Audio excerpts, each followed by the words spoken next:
உன்னை அறிந்தால் உன்னை அறிந்தால் நீ உலகத்தில் போராடலாம். உயர்ந்தாலும் தாழ்ந்தாலும் தலை வணங்காமல் நீ வாழலாம்.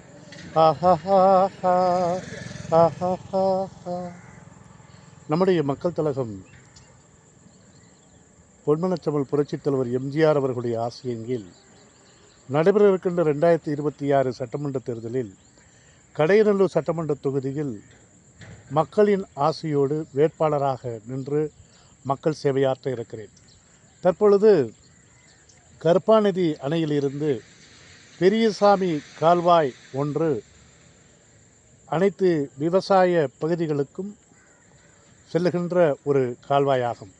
இந்த கால்வாய் தற்பொழுது அரசு ஆவணங்களிலே பாப்பான் கால்வாய் என்று சொல்லப்படுகிறது.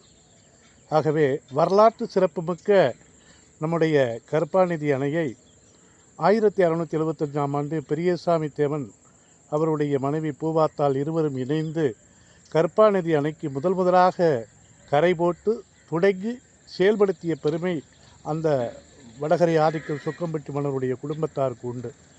ஆக அப்படிப்பட்ட ஒரு பிரதானமிக்க நம்முடைய கருப்பாநதி அணையினுடைய கால்வாயினுடைய பெரியசாமி கால்வாய் பாப்பான் கால்வாயை நிச்சயமாக என்னை தேர்ந்தெடுத்து வருகின்ற தேர்தலில் சட்டமன்றத்துக்கு அனுப்பினால் இந்த கால்வாயை தூர்வார் செய்து அனைத்து விவசாயிகள் பயன்பாட்டுக்கு நிச்சயமாக இதை கொண்டு செல்வோம். மேலும் இதற்கான நிதியை தமிழ்நாடு சட்டமன்றத்தில் 110 விதியின் கீழே அதற்கான பொதுப்பணித்துறையுடைய மானிய கோரிக்கையிலே இதற்கான நிதியை பெற்று நிச்சயமாக 72 பாசன குளங்களுக்கு இதற்கான நிதியை பெற்று உறுதியாக விவசாயிகளுக்கு எதிர்கால நீர் தேவைகளையும் அனைத்து தேவைகளையும் பூர்த்தி செய்யக்கூடிய ஒரு நல்ல சேவையை மக்களுக்கு தொண்டாற்றுவேன் என்று கூறி மகிழ்ந்து மத்திய மாநில அரசுக்கு சமர்ப்பணம் செய்கிறேன்.